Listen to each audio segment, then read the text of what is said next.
নমস্কার, আমি বৈশাখী। শিল্প সাহিত্য বাই বৈশাখী চ্যানেলের সকল শ্রোতা বন্ধুদের স্বাগত জানাই। আজ আপনাদের বলবো সম্পূর্ণ ভিন্ন স্বাদের ভিন্ন আঙ্গিকের প্রাপ্তমনস্কদের জন্য লেখা একটি গল্প, বিষাক্ত লবণ। গল্প পাঠ এবং লেখায় আমি বৈশাখী বিশ্বাস দেবনাথ। গল্পটি প্রথম থেকে শেষ পর্যন্ত শুনবেন। ভালো লাগলে অবশ্যই লাইক করবেন, কমেন্ট করবেন, শেয়ার করবেন এবং আপনাদের প্রিয় চ্যানেল শিল্প সাহিত্য বাই বৈশাখী সাবস্ক্রাইব করে বেল বাটন প্রেস করে পাশে থাকতে একদম ভুলবেন না। বন্ধুরা, শিল্প সাহিত্য বাই বৈশাখী এখন চলে এসেছে ইউটিউব মিউজিক পডকাস্টে। ইচ্ছে করলে আপনারা সেখান থেকেও গল্প শুনতে পারেন এবং আপনাদের ব্যক্তিগত মতামত আমার সঙ্গে শেয়ার করতে পারেন। আজ আপনাদের বলবো সম্পূর্ণ ভিন্ন স্বাদের একটা গল্প, বিষাক্ত লবণ। গল্প পাঠ এবং লেখায় আমি বৈশাখী বিশ্বাস দেবনাথ। গল্পটি অবশ্যই প্রাপ্তমনস্ক এবং প্রাপ্তবয়স্ক শ্রোতা বন্ধুদের জন্য। শুরু হচ্ছে আজকের গল্প। যাদের ভালো লাগবে না তারা দয়া করে এড়িয়ে যাবেন।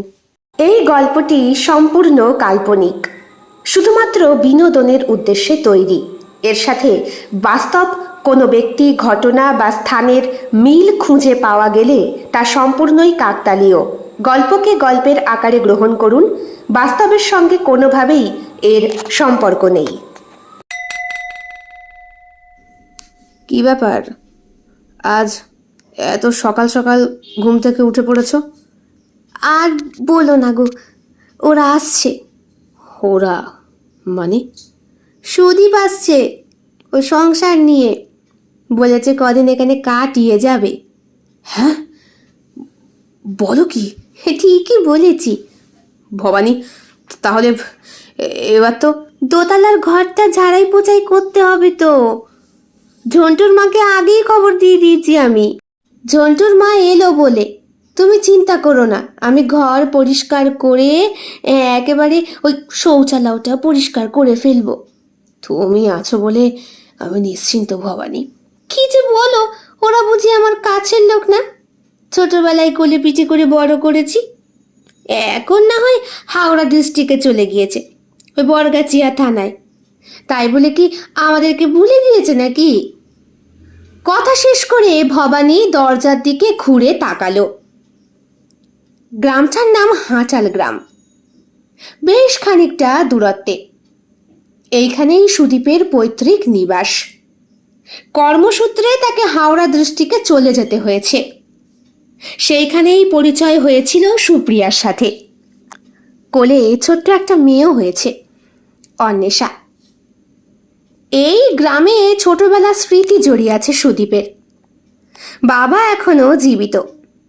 আত্মীয় স্বজন অনেকেই একসময় গমগম করত এই গোটা বাড়ির চত্বরটা। দ্বিতল বাড়ি, এখনো বাবা মেরামত করে গুছিয়ে রেখেছেন সবটা। 2-3 বছর অন্তর অন্তর সুন্দর করে পরিষ্কার করে সারা বাড়িতে চুন করে তারপর রং করান। কিছুক্ষণ এদিক ওদিক পায়চারি করে ভবানীকে উদ্দেশ্য করে সন্তোষবাবু বললেন, ভবানী, বলছি বাড়িটা চট করে রং করে ফেললে হয় না? হাতে তো 7 দিন সময় আছে, করলেই পারো তুমি। তাহলে আমি মিরাজকে খবরটা দিয়ে দিই। হ্যাঁ হ্যাঁ, খবর দিয়ে দাও। কিন্তু সে বেটার বউটার তো কদিন আগে বাচ্চা হলো, আসতে পারবে? সন্তোষবাবু তাড়াহুড়ো করছেন। ভবানী বুঝতে পারছে সন্তোষবাবুর মনের ভেতরকার অবস্থাটা। আঁশ বটিতে এসে মাছ কুটছিল, এমন সময় বৌদি মুখের মধ্যে এক রাশ পান ঠুসে ঠুসে তার খিল্লিগুলোকে চিবিয়ে চিবিয়ে মোটা একটা বড়ি বানিয়ে ফেলেছে বোধহয় ঝন্টুর মা। বিরক্ত দৃষ্টিতে ভবানী তাকিয়ে বলল, মুখ পড়ি, তোর এই পান তোকে কোন দিন খেতে হবে?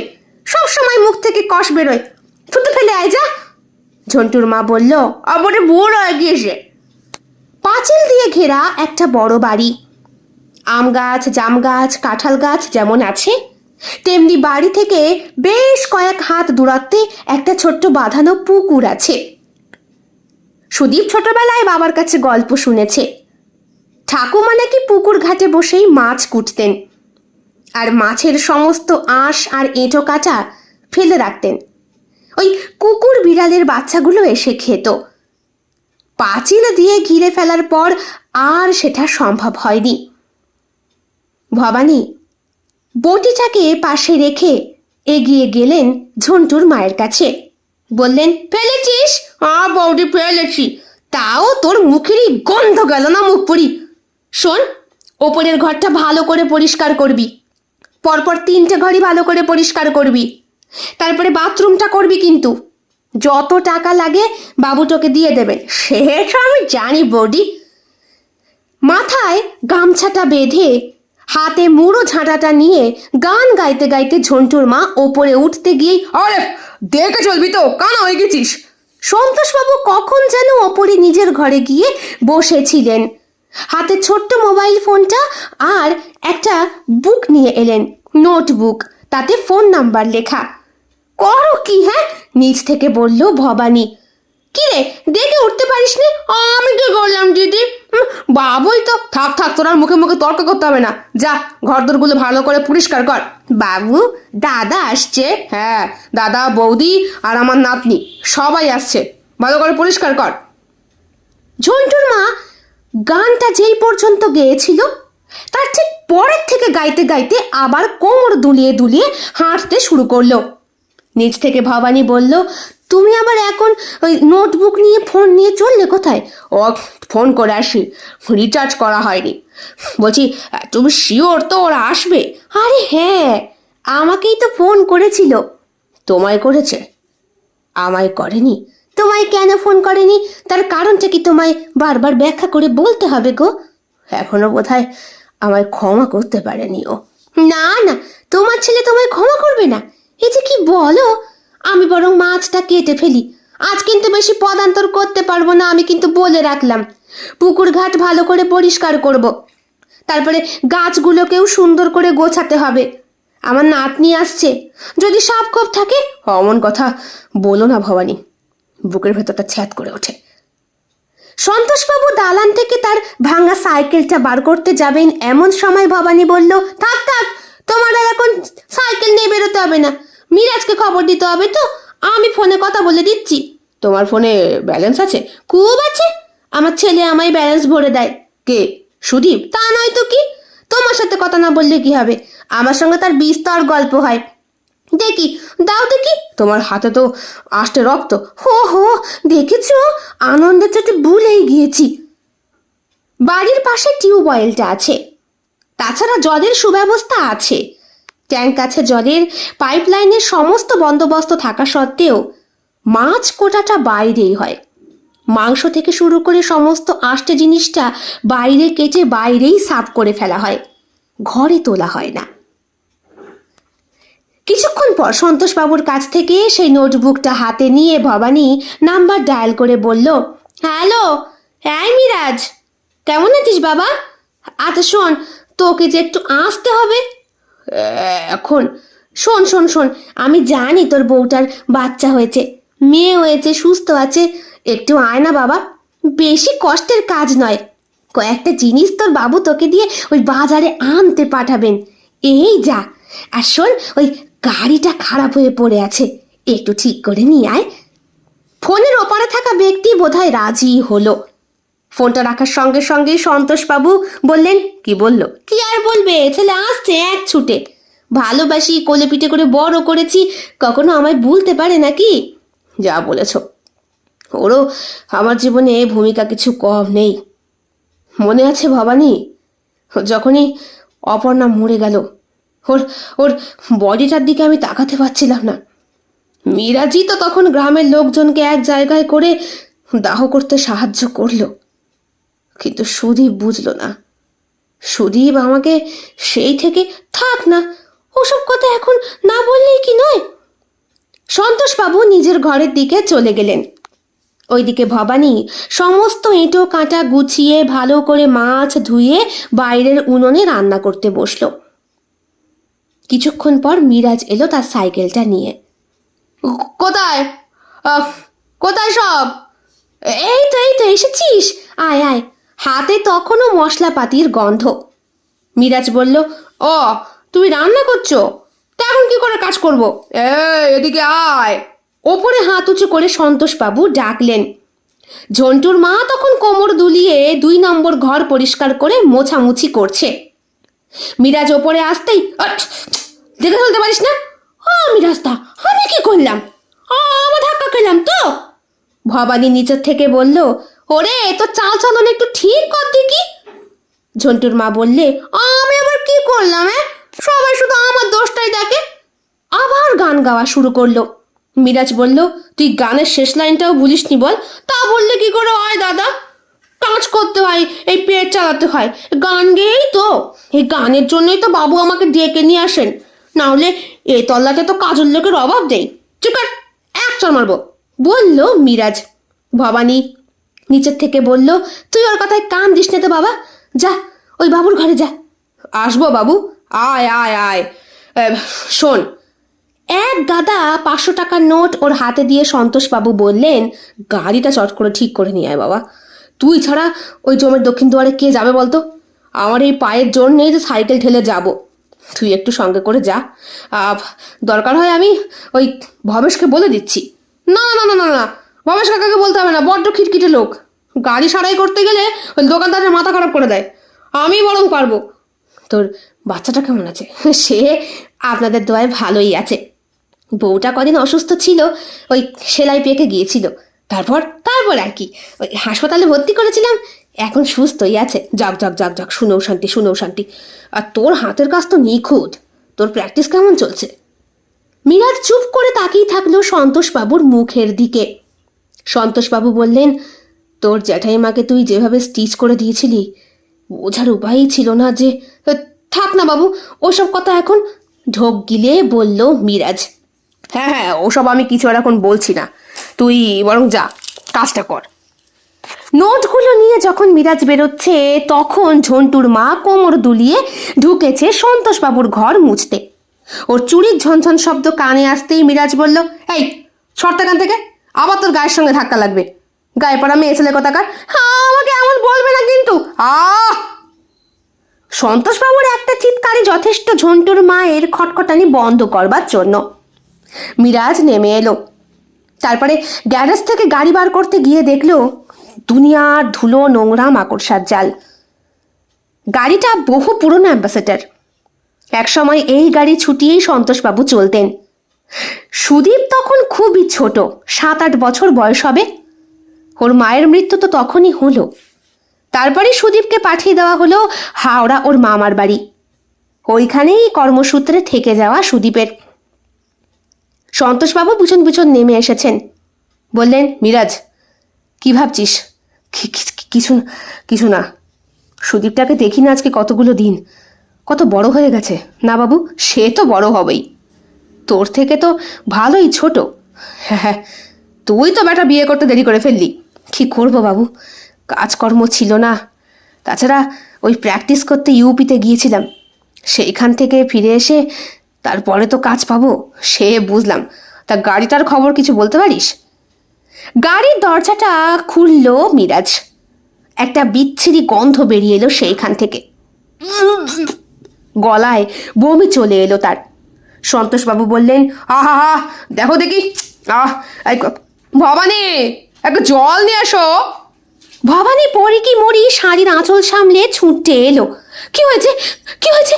আরে ছেলেটা বমি করে ফেলছে, গন্ধে হবে নাই বা কেন? আষ্টে গন্ধটা আমার নাকেও যে আসেনি তা নয়। এইবার ভবানী তাকিয়ে দেখল, গাড়ির সিটে তখনও জমে যাওয়া রক্তের দাগ। হে বুঝি বৌদির? তা নয় তো কার? সেই থেকে তো গাড়িটা পড়েই আছে। পুলিশ এসে যাতে কোনো খোঁজ খবর না পায়, তাই গাছের আড়ালে এই গ্যারেজে এত সন্তর্পণে মিরাজ গাড়িটাকে লুকিয়ে রেখেছিল যে পুলিশ কিছুই টের পেল না। ওইদিকে মিরাজ তখন কলতলায় কিছুটা চোখে মুখে জল দিয়ে ফিরে এসে বলল, হ্যাঁ আমি বরং দুটো লোক খবর দিই। এই গাড়ি বার করা আমার একার পক্ষে সম্ভব না, তাই কর, বলল সন্তোষবাবু। তারপরে মিরাজ সেই গাড়িতে দড়ি বেঁধে টানতে টানতে নিয়ে গেল সেই জমির দক্ষিণ দুয়ার, অর্থাৎ দক্ষিণ পাড়ার গ্যারেজে। বলছি বাবু, এই গাড়ি কিন্তু আজকে ঠিক হবে না, কমসে কম 3-4 দিন সময় লাগবে। আমি তো গ্যারেজের মালিককে চিনি, এক চান্সে দেখেই কথাটা বলে দেবে। তাই কর, ওরা তো আসছে 7 দিন পর। তারপর না হয় কতদিন পর সুদীপকে দেখব। শুনেছি ওর বউ সুপ্রিয়া খুব সুন্দর দেখতে বলে। হ্যাঁ, আমিও তো ভিডিও কলেই কথা বলি। আমার নাতনিটাও হয়েছে অপূর্ব সুন্দরী, ঠিক তার ঠাম্মির মতো। থেকে তৈরি হয়েই চলেছ, কি ব্যাপার বলো তো? একটু তো সময় লাগবেই সোনা। থাক থাক, আদিক্ষেতা করতে হবে না। মেয়েটা কখন থেকে বসে আছে, তুমি ওকে নিয়ে পার্কে যাবে? আরে কি যে বলো সুপ্রিয়া, এই ভর দুপুরে পার্কে নিয়ে যাওয়া যায়? বাপি আমি পার্কে যাব। মেয়েটাও হয়েছে নাচরবান্দা। ভাবলাম তোমাকে নিয়ে একটু সিনেমা দেখতে যাব। আর সিনেমা দেখতে হবে না, ওকে নিয়ে পার্ক থেকে ঘুরে এসো। আমিও ঘরের কাজকর্ম যা আছে সবটা সেরে নিই। অন্বেষা অনেকক্ষণ ধরেই বায়না করছে বাবার সাথে পার্কে খেলা করতে যাবে। ছুটি পায় না সে। স্কুলে কে যেন মারা গেছে, তাই হঠাৎ করে আজকে ছুটি ঘোষণা হয়েছে। অন্বেষারও একই বায়না, না পূরণ করলেই নয়। সুদীপ বলল, যাচ্ছি যাচ্ছি, নিয়ে যাচ্ছি। তুই তোর ঘরে গিয়ে জামা কাপড় পর, আমি নিয়ে যাচ্ছি। সত্যি?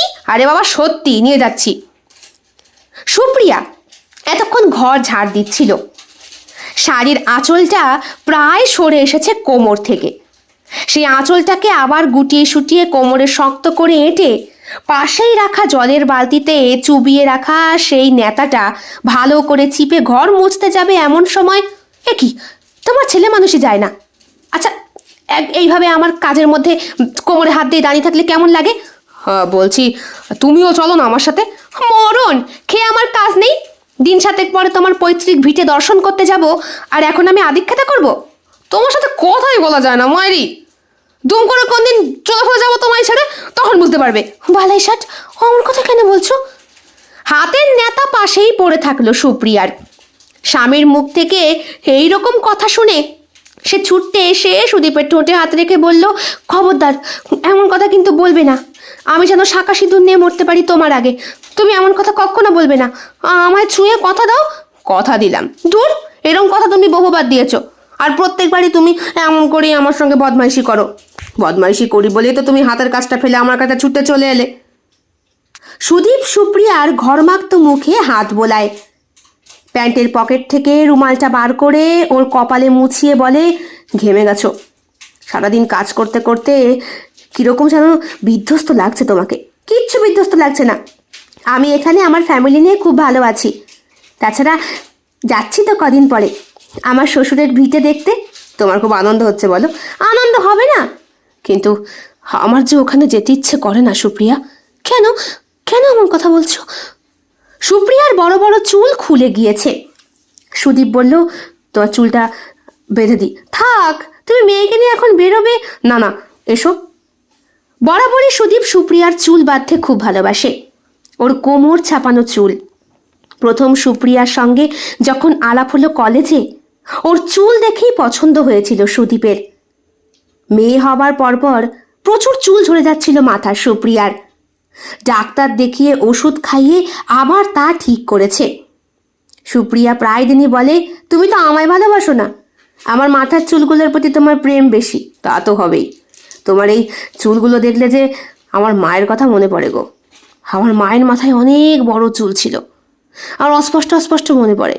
শীতের দিনে বাড়ির ছাদে মা চুল মেলে শুকাতে বসতো, তারপরে সন্ধেবেলা নারকেল তেল দিত গরম করে।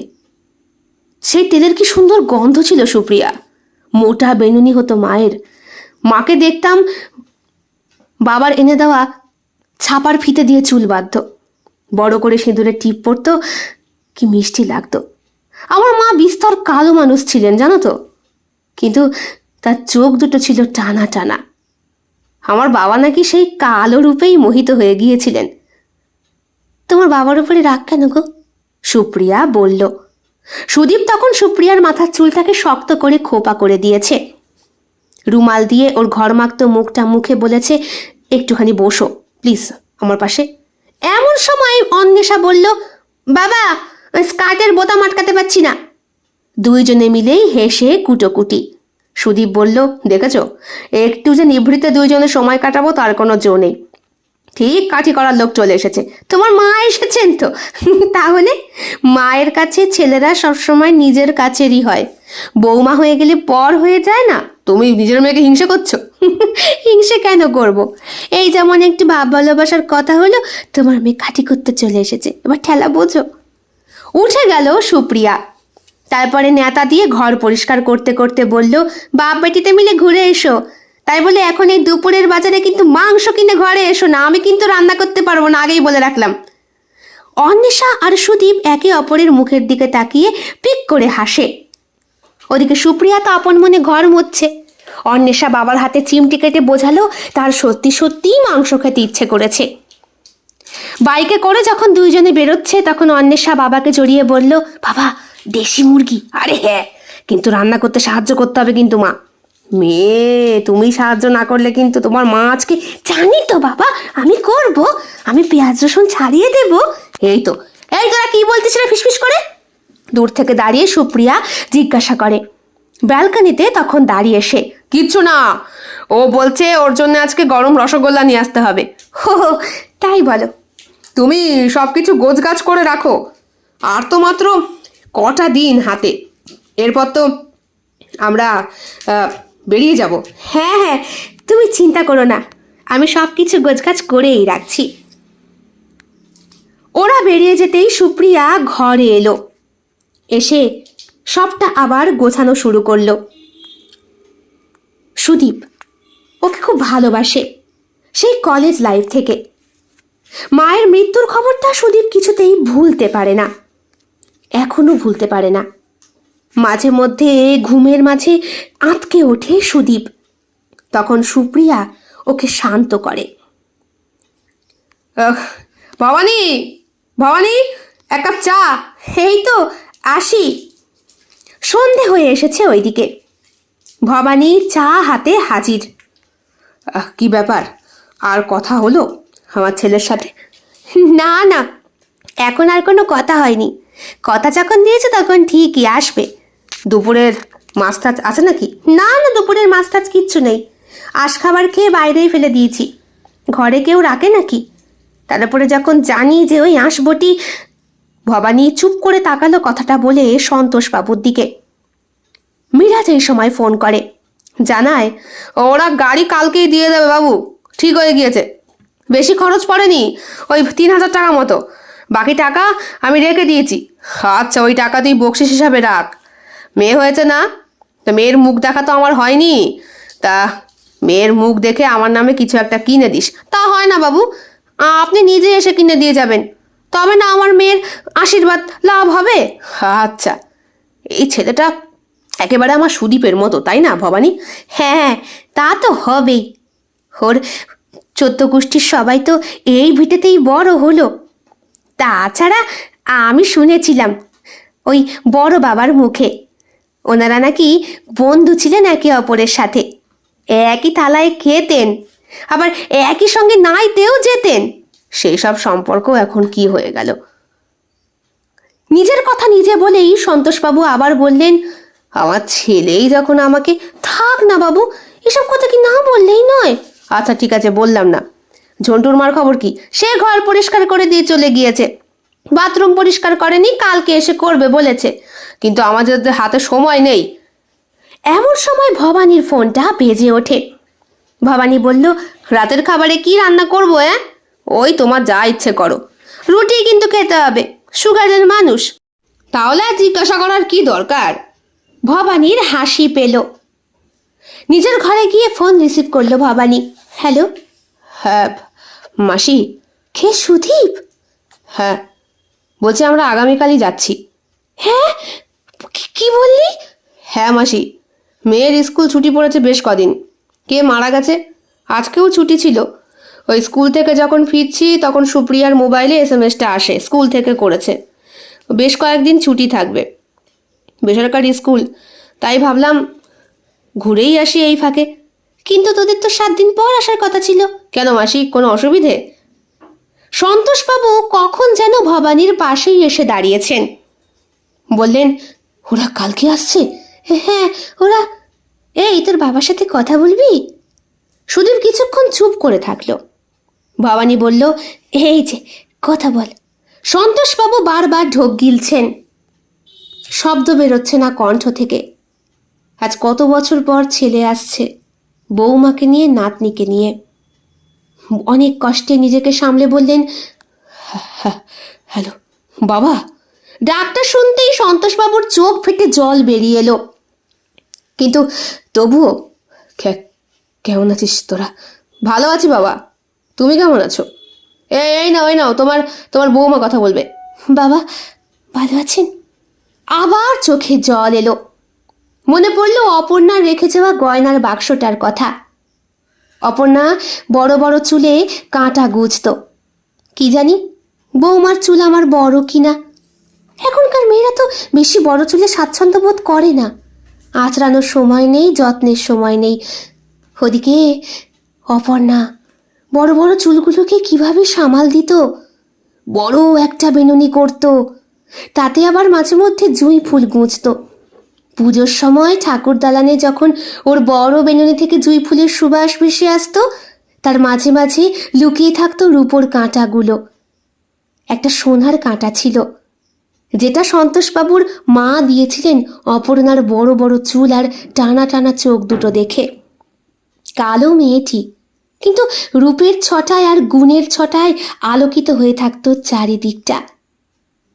সন্তোষবাবু নিজেকে সামলে বললেন, ভালো আছি বৌমা, কখন আসছো? এই তো বাবা, আমরা রওনা দিয়ে দিচ্ছি, আগামীকাল ভোরেই বেলায় বেলায় পৌঁছে যাব। পাশে একটা বাচ্চা মেয়ের খিলখিলে হাসি আর কণ্ঠস্বর।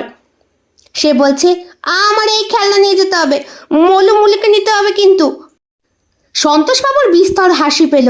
বললেন, ওটা আমার নাতনি। হ্যাঁ বাবা, ওর দুই ছেলে মেয়েকে নিয়ে যেতে হবে। ওর যমজ সন্তান হবে নাকি? বলো কি? হ্যাঁ, পুতুল, তাই নিয়ে যেতে বলছে। এসো এসো, তোমরা এসো, ফাঁকা বাড়িটা আবার আনন্দে ভরে উঠবে। ভাবতেই আমার, হে কি হলো? ভবানী দেখলো সন্তোষবাবু বুকের ওপরে হাত রেখে ধপ করে বসে পড়লেন। ফোনের ওপার থেকে সুপ্রিয়া বলল, কি হলো বাবা? কিছু হয়নি বৌমা, আসলে আনন্দটা ভাগ করে নেওয়ার আগেই আমি পরলোকে চলে যাব কিনা। ও আবার কি কথা? হ্যাঁ, পাশে বলল ভবানী। বলল, আমাকে ফোনটা দাও দেখি। বৌমা তোমরা সাবধানে এসো। হ্যাঁ, ওদিকে কি হয়েছে মাসি? ওদিকে বাবা, তোমার বাবা একদম ঠিক আছে, চিন্তা করো না, রাখি। ফোন রেখে ভবানী বলল, আজ ওষুধ খাওয়া হয়নি বোধহয়। এই যা, একদম ভুলে গিয়েছি। অপর্ণার পরে তুমিই তো আছো যে কিনা আমার দেখাশোনা করছো। ভবানীর চোখ মুখটা কেমন ভার। বলল, আমি তো চেয়েছিলাম বাবু গোটা সংসারটার ঘরণী হতে, কিন্তু তুমি তো। তা হয় না ভবানী, অপর্ণাকে যেই স্থান আমি দিয়েছি সেই স্থানে আমি অন্য কাউকে বসাতে পারবো না। একটু পায়ের তলায়ও কি আমার ঠাঁই হতো না? তোমার ঘরে আসার অধিকার আমার যে কোনোদিনই হলো না। দূর থেকেই তোমার সেবা যত্ন করে গেলাম, আমার তো কোনো দোষ ছিল না সেই দিন। বাইরে বিদ্যুৎ গর্জে উঠল। সন্তোষবাবু বললেন, আমার মনে হয় নিজের ঘরে এবার যাওয়া উচিত। তুমি খুব পাষাণ, খুব পাষাণ, বলল ভবানী। পরের দিনই ঝন্টুর মাকে সাত সকালে খবর দেওয়া হয়েছে। বলতে গেলে ভোরবেলা বিছানা থেকে তাকে জোর করে তুলে এনেছে মিরাজ। গত রাতে মিরাজ গিয়েছিল। সন্তোষবাবু তখন খেয়ে দিয়ে শুয়ে পড়েছেন। বাকি টাকাটা ফেরত দিয়ে এসছে ভবানীর কাছে। ভবানী বলল, এসেছিস যখন খুব উপকার হয়েছে রে বাবা, একটু ঝন্টুর মাকে কান ধরে ডেকে নিয়ে আয় তো। ঝন্টুর মাকে? পাড়ার লোকে পিটিয়ে আমায় সোজা করে দেবে। এখন যদি আমি ওই পর মহিলার বাড়িতে গিয়ে দরজা থাকাই, তারপরে বরটা বাড়ি থাকে না। আর যা না, গিয়ে আমার খুব কথাটা বলিস একটু। মিরাজ কিছু বলতে পারে না। বলল, নেহাত তোমাদেরকে খুব ভালোবাসি তাই, আর সুদীপ আসবে সেই জন্য যাচ্ছি। এই ঝন্টুর মা, ঝন্টুর মা! এমন করে মিরাজ চিৎকার করলো যে ঝন্টুর মা তো উঠবেই, তার সাথে আরো যারা ওই 8টার সময় রাতে ঘুমিয়ে পড়েছে তারাও। ঝন্টুর মা দরজা খুলে বলল, হ্যাঁ কি মিরাজ দা, তুমি? হ্যাঁ, ভোর 4টের সময় কিন্তু সন্তোষবাবুর বাড়িতে পৌঁছে যাওয়া চাই। কেন? আমি আবার, হা মুখে মশা ঢুকে যাবে। সকালে গিয়ে জমাদারের কাজটা করে দিয়ে আসবি, ওরা কালকেই আসছে। আর কিছু না বলে মিরাজ চুপচাপ বেরিয়ে যায়। ঝন্টুর মা সত্যি 7 সকালে ঝাঁটা হাতে হাজির হয়েছে। তারপরে ভালো করে ঘরদোর পরিষ্কার করে স্নান করে চলে গিয়েছে। বেলা বাড়তেই সমস্ত বাড়িতে একটা আনন্দের রেশ বয়ে গেল। লুচি রান্না করা হচ্ছে, কষা আলুর দম, আরও কত কির আয়োজন। ভবানী আজকে একা সামলে উঠতে পারবে না বলে সন্তোষবাবু নিজেও হাতাহাতি করছেন। ঝর্ণাদিকে খবর দেওয়া হয়েছে, খুব ভালো রান্না করেন পাঁঠার মাংসটা। সুদীপ ছোটবেলায় খেতে খুব ভালোবাসত। কই, বলছি ভবানী, বটিটা কোথায়? ওই তো ওইদিকে। বটিটা হাতে নিয়েই ঘরের ভেতরেই বসে পড়েছিল ঝর্ণা মাংস কাটবে বলে। ভবানী বলল, করো কি, ঘরে মাংস কাটছো কেন? কেন, কি হয়েছে তাতে? না না না না না, এ বাড়ি আসবটির মাংস আর মাছ যা কিছু হোক বাড়ির বাইরে কাটা হয়, রান্না করেও ঘরে খাওয়া যায় না। এ আবার কি কথা, আমরা তো ঘরেই খাই। এমন হলে বাপু আমি কাটতেই আসতাম না। একটু কেটে দাও লক্ষ্মী দিদি, আমি একা পেরে উঠবো না। দেখছি। পুকুর ঘাটের চারধারে সন্তোষবাবু নিজের হাতে সাত সকালে পরিষ্কার করে ফেলেছেন। ঝরা পাতা ফেলে পুকুরের জল এখন সাফ। ওইখানেই বসে বসে মাংসটা পরিষ্কার করছে ঝর্ণা। সন্তোষবাবু বললেন, তোমাকে এখানে কে পাঠালে? ভবানী বললে এখানেই করতে। হ, ভবানী, তুমি ওকে ওখানে পাঠিয়েছো? হ্যাঁ, আমি তো। তুমি জানো না তোমার দিদির মৃত্যুর পরে ওখানে কেউ আর মাংস কাটতে বসে না? তোমার দিদি বর্ষার দুপুরবেলা ওখানেই কাটতে বসেছিল। তারপরে কোথা থেকে একটা ঝড় এসে আঁশবটিটা সোজা গিয়ে পড়লো ওর গলায়। দেহটা টুকরো হয়ে গেল, সেই রক্ত ভেসে গেল গোটা পুকুরে। মিরাজের বয়স তখন 20-25 হবে। তাড়াতাড়ি ওকে খবর দিতেই ও সবে তখন ইউপি থেকে ফিরে এসেছে চাচ্ছি ডাক্তারি শিখে।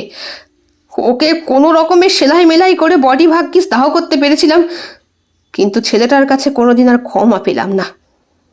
ও আজও। আচ্ছা, আমার ভুল হয়ে গিয়েছে, আমি না হয় এখানেই বসে। আসলে আমার ভয় করে যে বাবু, যদি আমার এই বটি খেপে ওঠে, ওরা পরিবারে নিয়ে আসছে, এখানে এসে যদি কোনো একটা বিপদ। সন্তোষবাবুর বুকের ভেতরটাও মোচড় দিয়ে উঠল। বললেন, ঠিক আছে ঠিক আছে, আমি বুঝেছি, সবই বুঝেছি। গাড়ির পকপক শব্দে সবাই ঘুরে তাকালো। একটা সুন্দর গাড়ি। সুদীপ চলে এসেছে। দরজা থেকে নামতেই ছোট্ট নাতনি ছুটে গেল ঘরের দিকে। তাকে দেখে সন্তোষবাবুর বুকের ভেতরটা আনন্দে ভরে উঠল। সে নিজেই গিয়ে কোলে উঠে পড়ল তার ঠাকুরদার। সুপ্রিয়া নেমে এলো কিছুক্ষণ পর। সুদীপ এসেছে। এত বছর পরে গোপদাড়ি গজিয়ে যাওয়া ছেলেকে দেখে অবাক হয়ে গেলেন সন্তোষবাবু। বললেন, গোফ রেখেছিস কেন বাবা, ভালো লাগছে না? দারুণ। কি বলবেন বুঝতে পারছেন না সন্তোষবাবু। ওইদিকে সুপ্রিয়া বলল, আচ্ছা মুশকিল, বাড়ি এসে লাগেজগুলো। হে কি বৌমা, বলতেই গোটা লম্বা বেনুনিটাকে পিঠের ওপরে ছড়িয়ে দিয়ে ঘুরে তাকালো সুপ্রিয়া। এ যেন অপর্ণার আরেক রূপ। বৌমা, বাবা প্রণাম করলো সুপ্রিয়া। দুই বাহু ধরে সন্তোষবাবু বললেন, বৌমা তুমি মাথায় বড় বড় চুল রাখো। কিছু বলেন বাবা? সুপ্রিয়ার তখন আপাদ মস্তক লজ্জা। শ্বশুর মশাই এই কথা জিজ্ঞাসা করছেন, এখন কি ও মুখ ফুটে বলবে যে এই চুল দেখি আপনার ছেলে প্রেমে পড়েছিল? অনেক তো কথা হলো, এবার ঘরে এসে দেখি, বলল ভবানী। ঘরে নিয়ে গেল সকলকে, ওদের লাগেজপত্র সবটা। গাড়িটা চলে গিয়েছে, ওটা ভাড়া করা ছিল। মিরাজ কিছুক্ষণ পর ওর অ্যাম্বাসেডারটা নিয়ে এসেছে। সুদীপকে দেখে বলল, সুদীপ চিনতে পারছিস? বেশ কিছুক্ষণ মিরাজকে ভালো করে দেখে সুদীপ বলল, মিরাজ? পারলি? চিনতে পারবো না? তোর গালের ওই আঁচিলটা ছোটবেলায় মনে আছে কতবার কাঁচে দিয়ে কাটার চেষ্টা করেছি? মনে আছে তাহলে তোর? একে অপরে কোলাকুলি করতেই মিরাজ বলল, এই যে ভাবিজি, বলে নমস্কার জানালো। সুপ্রিয়াকে সুদীপ বলল, আমার ছোটবেলার কাছের বরদা বলতে পারো। আমি দুষ্টুমি করে ওর এই আঁচিলটা কাটতে চাইতাম, আর ও আমাকে বলতো এই আঁচিলটার মধ্যে নাকি ওর জীবন লুকিয়ে আছে। এই বলে হাসাহাসি করলো সকলে। সকালবেলা পেট ভরে লুচি আর আলুর দম খেয়ে আদরের নাতনি ছুটে গিয়েছে ওই পুকুরের কাছে। সঙ্গে সন্তোষবাবু আছেন। বললেন, জানো তোমার বাবা এখানে স্নান করতো, সাঁতার কাটতো, মাঝে মাঝে ডুব সাঁতারে নিজে লুকিয়ে বসে থাকতো। তোমার ঠাকুমা তখন সে কি চিন্তা। ঠাকুমা কেমন দেখতে ছিল? সন্তোষবাবুর চোখের কোনায় জল। ইচ্ছে করছিল বলতে, ছোটবেলায় হয়তো তোর মতোই ছিল রে দিদি। আচ্ছা মা খুঁজবে, চলো ভেতরে যাই। দুপুর গড়িয়ে বিকেল হয়েছে।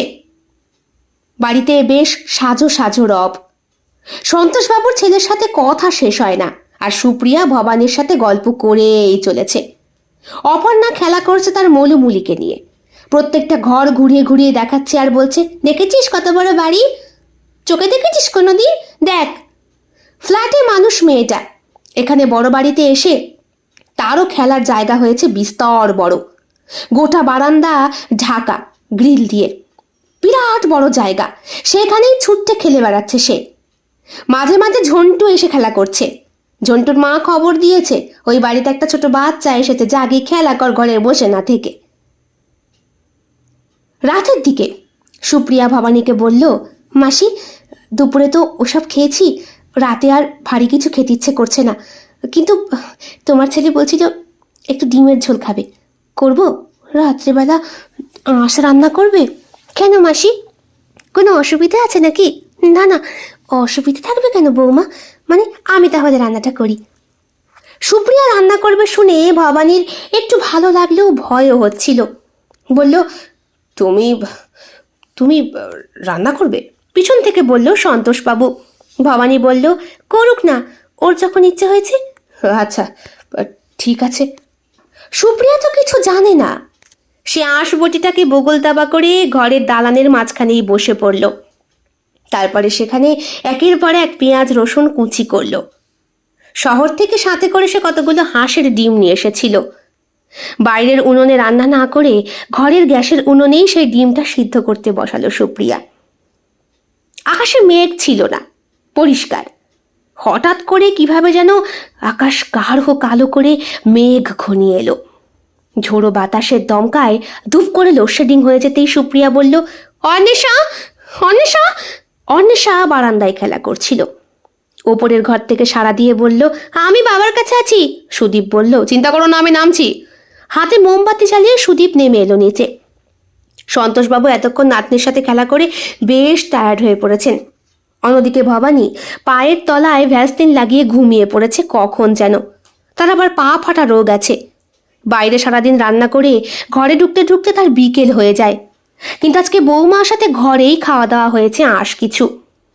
অপর্ণার মৃত্যুর পরে এই বাড়িতে আঁশ রান্না হতো খুব কম, ভয় পাওয়া হতো। সবাই ভাবতো হয়তো আঁশ রান্না করলেই কোনো একটা বিপদ হবে। কিন্তু দুপুর গড়িয়ে বিকেল হওয়ার পরেও যখন কিছু হয়নি, তখন ভবানী ভাবলো সবই ঠিক আছে, ওটা মনের ভুল। কিন্তু দৌপ করে একটা বাজ পড়ল পুকুরের জলে। ভয় পেল ছোট্ট অন্বেষা, বলল, বাবা। ওরা তখন তিনজনেই নিচে দাঁড়িয়ে। সুদীপও বেশ খানিকটা ভয় পেয়েছে। কড়াইয়ে সর্ষের তেলে সবে ফোড়নটা দিয়ে পেঁয়াজ আর রসুনটা কুচি করে দিয়েছে সুপ্রিয়া। ঝাঁঝালো গন্ধে ভরে উঠেছে ঘর। পাশে জ্বলছে হ্যারিকেনটা। বজ্র বিদ্যুৎ সহ জোরে বৃষ্টিপাত হচ্ছে। সুদীপ বলল, এইরকমই একটা দিন ছিল সেই দিন, আমি আজও ভুলতে পারি না। কি হয়েছিল সেই দিন বলো তো? সেই দিন মাসির আসার কথা ছিল। মাসি তো এখানে আসতো না। ছোটবেলা থেকেই আমার ছোট মাসির মির্গি ব্যায়াম আছে। কোনোদিন বিয়ে হওয়ার উপায় ছিল না তার। তারপর বাবার কাছে দেখেছি মাসিকে রাখতে। আমার দাদুর বাড়ি সেই নোয়াখালীর দিকে। দাদুর ওখানে 7খানা ছেলেকে নিয়ে বড় সংসার। মায়ের ভালো ঘরে বিয়ে হলেও মাসির যে মির্গি ব্যায়াম আছে, এটা দাদু প্রথমে বুঝতে না পারলেও একদিন বুঝেছিল। মাসি ফিট পড়ে গিয়েছিল, কিছুতেই ঠিক হচ্ছিল না। তারপরে অনেক কষ্টে ডাক্তার দেখিয়ে যাও সুস্থ হলো। ডাক্তার বললেন কোনোদিন বিয়ে দিতে না, মেয়ে ফেরত চলে আসবে। তারপর কড়াইতে তখন পেঁয়াজ রসুনের ঝাঁঝালো গন্ধে গোটা বাড়ি ম ম করছে। শিলনোড়াতেই মশলা করছিল সুপ্রিয়া। বলল, দাঁড়াও। শুকনো লঙ্কা বাটা আর আদা জিরে বাটাটা দিয়ে ভালো করে কষাতে কষাতে কুচনো টমেটোটা দিয়ে একটু হলুদ ছড়িয়ে দিল সুপ্রিয়া। সুদীপ বলল, মাও ঠিক এইভাবেই রান্না করতো, তবে আমাকে তো মামারা নিয়ে গিয়েছিল হাওড়াতে। বড় মামা গ্রামে থাকতেন না, নোয়াখালী, উনি হাওড়াতেই থাকতেন। ও আচ্ছা আচ্ছা। তারপর আর কি, এইখানে মাসি এসে থাকতো আমার মা যখন আমায় পেটে ধরে। একটা হৃদ্যতাপূর্ণ সম্পর্ক তৈরি হয়েছিল মাসির আর আমার মধ্যে।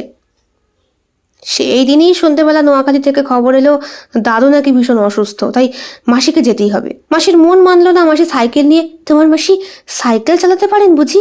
হ্যাঁ, ওই একটা ভাঙা সাইকেল দেখলাম দালানে, ওটা ওটা আমার মাসির। রাত্রেবেলা ফিরতে গিয়েই তো মাসি পড়ে গিয়েছিল মায়ের মৃত্যুর খবরটা শুনে। হ্যাঁ হ্যাঁ। তোমার মাসির পায়ে একটা কাটা দাগ আছে বলো? তুমি কি করে দেখলে? সন্ধেবেলা মাসি যখন পায়ের মধ্যে কিসের একটা প্রলেপ লাগাচ্ছিল তখনই লক্ষ্য করলাম। সাইকেল থেকে কেটে গিয়েছিল বুঝি? বোধ হয়। ঝোলে তখন জল ছাড়লো সুপ্রিয়া, তারপরে ডিমগুলো দিয়ে বলল, এবার ভালো করে বলো তারপরে কি হয়েছিল? সেই দিন রাত্রেবেলা আমারই বায়না হয়েছিল এভাবে ডিমের ঝোল খাবো। মা রান্না করবার জন্য রেডি, কিন্তু ঘরের ভেতরে মা কখনো আষ্টে গন্ধ পছন্দ করতেন না। ঘরের ভেতরে আঁশ হলে নাকি লক্ষ্মী চলে যায়। তাই মা বললেন ওই পুকুর পাড়ে বসে বসে সবটা করবেন। মায়ের মাথায় লম্বা তখন একটা বিনুনি করা, বিরাট বড় চুল ছিল আমার মায়ের, জানো তো। হঠাৎ করে একটা বিকট চিৎকারের শব্দ শুনে সবাই এগিয়ে গিয়ে দেখলাম মায়ের রক্তাক্ত দেহটা। আমি এখনো ভাবতে পারি না সুপ্রিয়া, আমি সুদীপ ঘেমে স্নান করেছে। বলল, তুমি ওপরে যাও, আমার রান্না হয়ে গেলে আমি ডাকছি। একদিকে ভাত হচ্ছে, একদিকে ডিমের ঝোল। অন্বেষা কখন যেন বাবার কোলে মাথা রেখে ঘুমিয়ে পড়েছে।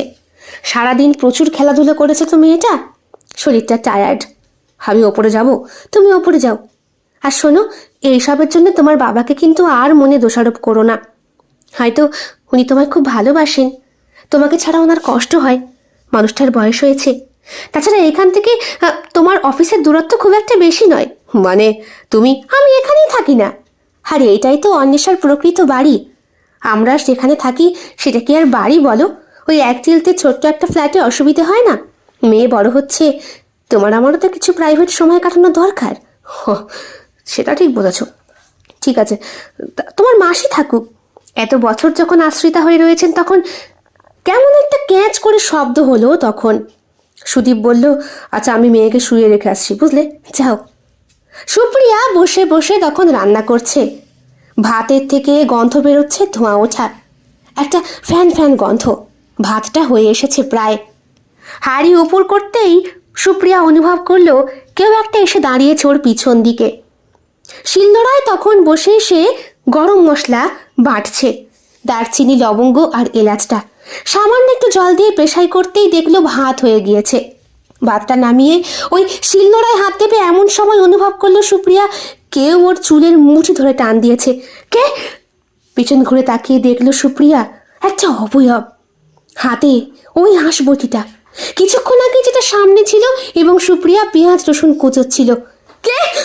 কে? সুপ্রিয়া চিৎকার করে ওঠে। হাতের সামনে সেই নোড়াটা নিয়ে তুলে ধরে সে এবং সজোরে ছুঁড়ে মারে সে অবয়বের দিকে। অবয়বটা পালিয়ে গেলেও নোড়া ছিটকে গিয়ে হেরিকেনে লেগে আগুনটা দপ করে নিভে যায়। গ্যাসের চুলায় তখন ফুটন্ত ডিমের ঝোলে হয়তো কিছু টুকরো ছিটিয়েও পড়েছিল। সুদীপ তাড়াতাড়ি নিচে নেমে আসে। কি হয়েছে সুপ্রিয়া? সুপ্রিয়া তখন ভয়ে কাঠ, চুপ করে বসে। ওর চুলের বেশ খানিকটা অংশ কেটে দিয়ে গিয়েছে সেই ব্যক্তি। অনেকক্ষণ ধরে সুপ্রিয়াকে ডাকাডাকি করার পর তার সেন্স এলো। কি হয়েছে সুপ্রিয়া? সুপ্রিয়া, বৌমা বৌমা বৌমা কি হয়েছে? সবাই মিলে ডাকাডাকি করলো। সুপ্রিয়া বলল, কিছু হয়নি। আচ্ছা, তোমাদের বাড়িতে কি কোনো ভূত বা পিশাচ আছে?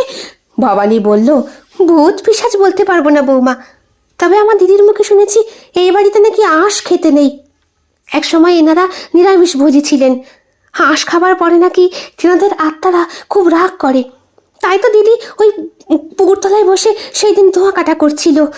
তবুও তেনাদের কেন যে রাগ হলো, দিদির চুলের মুঠি ধরে তাকে গলায় পেঁচিয়ে গলায় বটিটা বসিয়ে। সুপ্রিয়া কিছুক্ষণ চুপ করে মাসির দিকে তাকিয়ে তারপরে বলল, মাসি, এত কথা তো আমি তোমাকে বলিনি, তুমি কি করে জানলে? সন্তোষবাবু ঘুরে তাকালেন ভবানীর দিকে। ভবানী বলল, হ্যাঁ হ্যাঁ হ্যাঁ, আমি তো আসার পর থেকে। মাসি, তোমার কনুই থেকে রক্ত বেরোচ্ছে কেন? কিছুতে ব্যথা পেয়েছো? হ্যাঁ, আর কি, ওই তুমি চিৎকার করে উঠলে, ওদিকে সুদীপ চিৎকার করলো, আমি তাড়াতাড়ি উঠে আসতে গিয়ে। সন্তোষবাবু বলল, ভবানী তোমার ঘরে যাও। আমি বাবু, আমি বলছি ভবানী ঘরে যাও। ভবানী চুপ করে ঘরে এগিয়ে গেল। পিছন ঘুরে তাকালো একবার সুপ্রিয়ার দিকে। সুপ্রিয়া দেখতে পেল ভবানীর চোখে মুখে অসম্ভব রাগ। পরের দিন সকালবেলায় সন্তোষবাবু বললেন, তোদের আর এখানে থেকে লাভ নেই, তোরা বাড়ি ফিরে যা। বাবা, কিন্তু তোমার নাতনি? না না, অন্বেষাকে এখানে রাখা ঠিক হবে না। তোরা আমার বংশ, দূরে থেকেই ভালো থাকবি। তাছাড়া আমি উইল পেপার করে দিয়েছি, আমার মৃত্যুর পরে আমার স্থাবর অস্থাবর যতটুকু থাকবে সব তুই পাবি। তোর পরে বৌমা পাবে, তারপরে আমার নাতনি। কি ভবানী, আমি ঠিক করিনি? মিরাজ, ঠিক করিনি? মিরাজ বলল, সেটা তো আপনি একদম ঠিক করেছেন বাবু। তাছাড়া এটাই তো স্বাভাবিক। আমিও তো সেদিন বড় মার শরীরটাকে নিজের হাতে সেলাই করেছিলাম। কিভাবে যে একটা মানুষের গলায় ওইভাবে বটি পড়তে পারে, আমার সন্দেহটা হয়েছিল বাবু। পুলিশকে খবর দিতেও বলেছিলাম, এসেও ছিল, কিন্তু পুলিশ যে কেন খুঁজে পেল না, সে তো আমিও জানি না রে মিরাজ। তবে চিন্তা করিস না, আমার এই গাড়িটা তুই নিয়ে যা। আর পাশের যে 5 কাঠা জমি আছে, যেটা এখনো পড়ে, ওটা বরং তোর মেয়েকে আমি দিলাম। কেন কেন বাবু? কারণ তোদের সাথে আমাদের সম্পর্কটা রক্তের না হলেও আত্মিক। আমার বিপদে আপদে আমার ছেলের জায়গায় তুই রয়েছিস, তোর তো কিছু প্রাপ্য থাকে। ভবানী কিছুক্ষণ চুপ করেছিল, এইবার বলল, তাহলে বাবু আমার আমার প্রাপ্যটা? আমি যে এত বছর ধরে তোমাকে দেখাশোনা করে রাখছি, ওষুধ খাওয়াচ্ছি, তোমার সব খবর।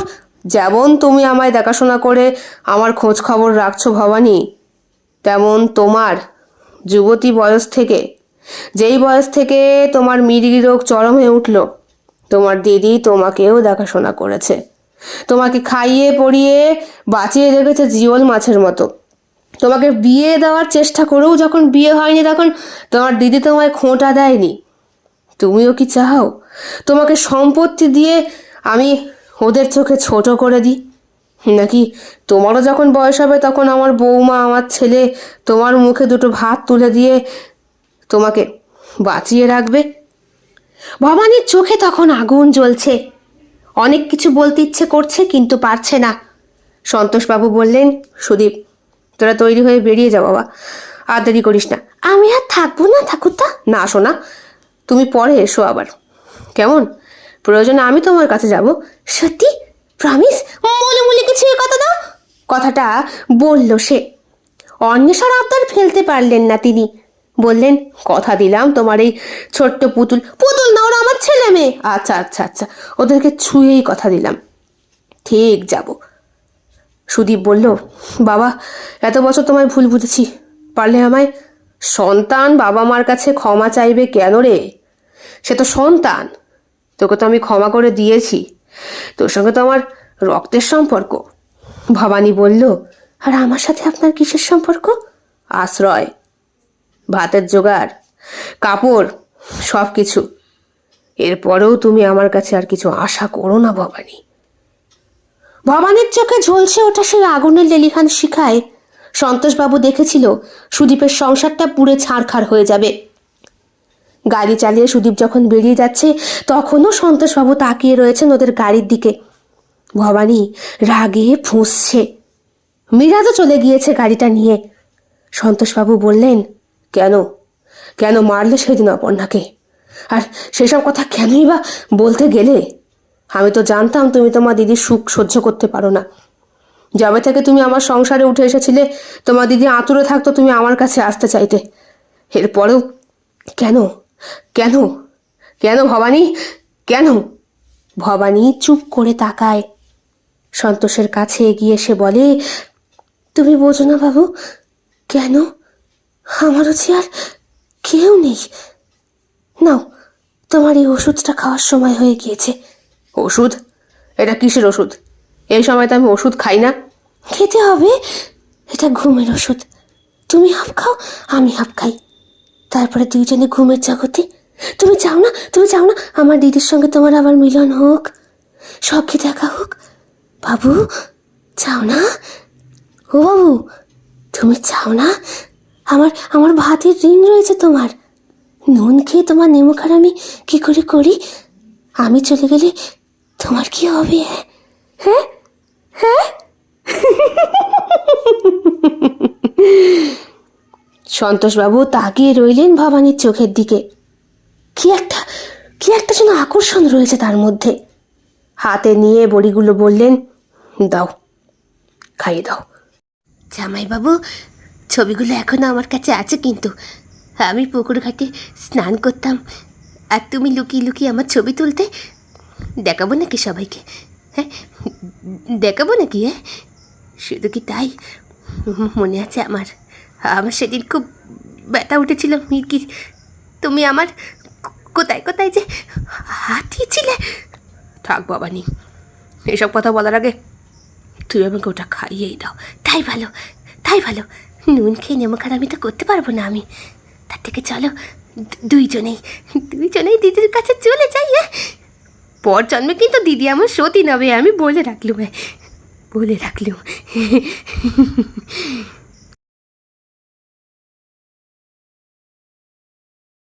কেমন লেগেছে আজকের গল্প? কমেন্ট বক্সে কমেন্ট করতে একদম ভুলবেন না। ভালো লেগে থাকলে অবশ্যই লাইক করবেন, কমেন্ট করবেন, শেয়ার করবেন এবং আপনাদের প্রিয় চ্যানেল শিল্প সাহিত্য বাই বৈশাখী সাবস্ক্রাইব করে বেল বাটন প্রেস করে পাশে থাকতে একদম ভুলবেন না বন্ধুরা। দেখা হবে খুব শিগগিরই আগামীকাল সম্পূর্ণ নতুন একটি ভিন্ন স্বাদের গল্পের সঙ্গে। আপনাদের সকলের উপস্থিতি একান্তভাবে কামনা করি। সকলে খুব ভালো থাকবেন, সুস্থ থাকবেন এবং একইভাবে সাহায্য এবং সহযোগিতার হাত বাড়িয়ে দেবেন। সবাই ভালো থাকবেন। শুভরাত্রি।